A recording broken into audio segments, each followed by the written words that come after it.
वक्त परंदों की तरह गुजर जाएगा, गया वक्त न फिर कभी आएगा। कर लो दिल भर के नेकियां रमजान में, रमजान तो मेहमान है फिर चला जाएगा।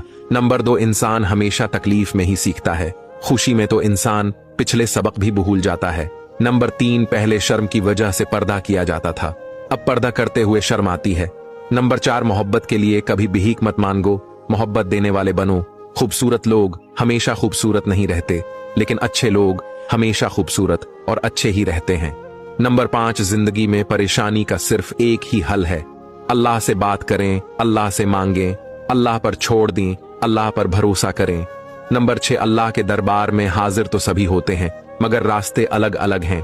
कुछ लोग दुख के दरवाजे से दाखिल होते हैं, कुछ सब्र और शुक्र के दरवाजे से। नंबर 7, अपनी जवानी के धोखे में मत आना, क्योंकि ये अनकरीब तुमसे छीन ली जाएगी। वीडियो को लाइक तो कर लिया होगा दोस्त, अब मुझे फॉलो करके अपना दोस्त बना लो।